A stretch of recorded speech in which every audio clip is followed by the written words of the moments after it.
Hello there and welcome back to the channel. In the concluding part of the Skin Job series, looking at Ellen Tigh, the final of the final 5 human form Cylons. If you like this series, there is a complete Battlestar Galactica playlist, probably linked somewhere up here, or you can go to my channel and find it along with several other playlists, as well as linked in the description below. There is my website, as well as the 3 other channels that I do: Nerd World Order, Nerd World History, and Nerd World Films, all linked below. Please check them out, like, share, subscribe over there, and of course like, share, subscribe to this channel if you're not already. As I said, this one is on Ellen Tigh, the final of the final 5. So, with that said, let's get into it. Ellen Tigh was born on Earth, the first one. To give a quick recap, she was one of the 5 Cylon scientists that would redevelop resurrection technology first developed on the planet of Kobol. She would die for the first time during the Cylon Civil War between the organic, reproductive Cylons and their machine subculture within the first Earth. She would die in the ruins of a building while explosions went off all around her in the arms of her husband Saul Tigh, but would then resurrect above the planet on a ship that they had prepared to travel to find the human world to prevent them from also recreating Cylons and starting the cycle all over again. Like the others, she was guided by semi-messianic figures that only they could see, that told them that their world was going to die and that they should seek refuge and warning for the humans who they had long left behind, their original creators. When they arrived at the colonies, of course, the war was already raging, and she was instrumental in helping bring about an end to the conflict. Always having a bond with the Centurions, she was able to broker peace from behind the scenes, acting as the matriarch and motherly figure amongst the other units. Later, the others and her would be betrayed by Cavil, who would suppress their memories, smother them in their sleep, and put them on 2 different worlds as sleeper agents. She would still find Saul, however, and marry him once again, but with the change in circumstances, perhaps the effects of having this psychologically done to them, their minds being torn away, she became a slightly different person. Infamous for sleeping with half the colonial fleet and cheating on her husband endlessly, and also being a general bad influence on him and an alcoholic. She would die for a second time, again in a bar on Caprica, a nude bar, great scene, talking with her child, John Cavil, once again, telling him how she had learned absolutely nothing in her time on Caprica, much to his disappointment, leading to him saving her life and not allowing her to die and resurrect, as he didn't feel she'd learnt her lesson just yet. He would actually be part of the reason the colonial fleet would survive as long as it did, as he wanted them to learn their lesson still. When she would be discovered alive amongst the fleet, she would be reunited with her husband Saul and instantly begin drinking and causing trouble, including hitting on Admiral Adama's son and once again generally causing problems. All the way up until New Caprica. She was a jealous and catty woman, but loved her husband, who by this point, when the Cylons arrived, had been imprisoned. She would begin having an affair with the lead Cylon number 1, John Cavil, in order to get her husband released from captivity. But although this would be unsuccessful, she did begin leaking information to the Cylons about the resistance and betraying the colonials, at least in their perspective, although from her point of view she was simply trying to save her husband and doing what she had to do, using the only weapon she had at her disposal, taking advantage of the organic Cylons' human weakness. Even though they were machines, they were engineered to so perfectly resemble humans, they came with all the foibles that comes with that, including desire.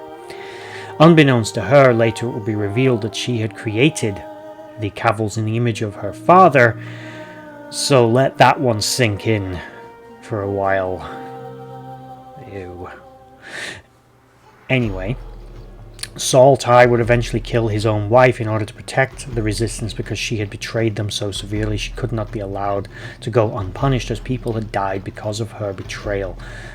Upon this point, she would resurrect aboard a Cylon vessel, and at this moment she would remember everything, being the only one of the final 5 to regain all of her true memories from before they were wiped. The others would only get fragments, although they may have come to them with time after they arrived at Earth. The second one, they generally didn't remember in detail, but she did. She remembered their names, how they met, how one was a musician, one was a scientist, who was having an affair with whom, etc, etc, etc.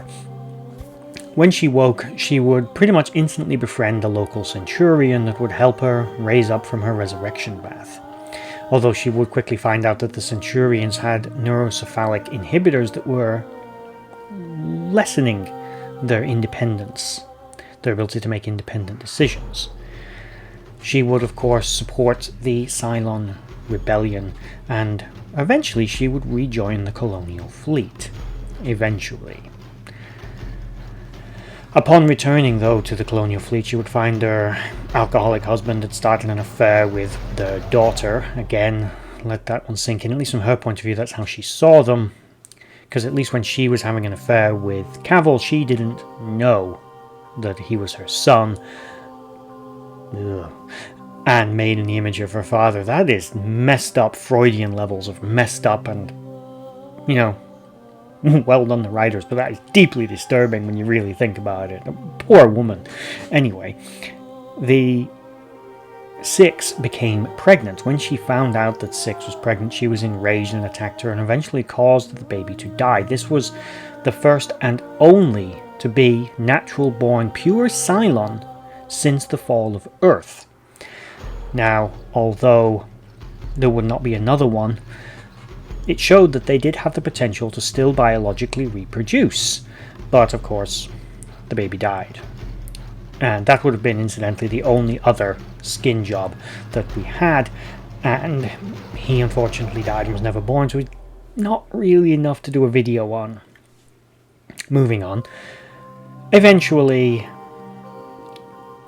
they would arrive at the new Earth and see an end to the new Cylon Empire run by the more harsh Cavills, the 1s and the 4s, which were basically, you know, the dicks of the Cylons.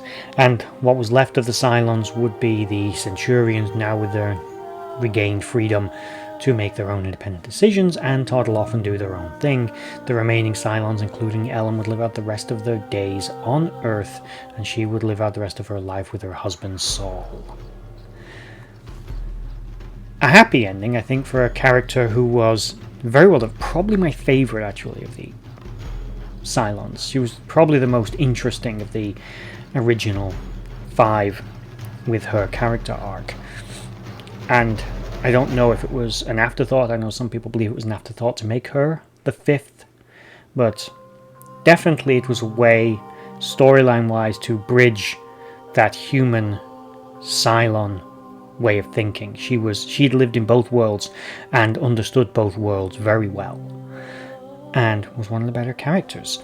So anyway, that brings us to the end of this video and the end of the Skin Job series. Once again, I should note, I haven't hit every plot point of the character. You want to know every plot point? Watch the series. If you've already watched the series, you know what I'm talking about. It is amazing. It is awesome. And Ronald D. Moore and all the others, they did a fantastic job. And hats off to Doug Drexler, who I've actually spoken to for some of my videos on this channel, for doing some of the CG work and special effects, modeling and stuff. Amazing work. Not CG work, he does the modeling. Anyway, amazing work, groundbreaking series, very character driven, very, very good. I love it. And if you haven't watched it, go watch it. Why have you watched these videos before that? Because I've spoiled the shit out of the entire fucking thing by this point. So, sorry about that. Spoilers. If you like this video, please like, share, subscribe, comment down below, and again, check out all my other channels that are linked in the description below, which have a multitude of videos on a multitude of different subjects. The names of the channels are pretty self-explanatory, generally speaking. One's about history, one's about films, and one's about Law and Order. Not the series, Law and Order, as in the thing, the institution. Anyway, go check them out. Check out my website, there's a blog on there. Eventually there'll be more stuff on there, but at the moment it's a blog and links to videos. If you made it all the way to the end of the video, including past my last little babble, thank you for watching. Hope you enjoyed it, and bye-bye.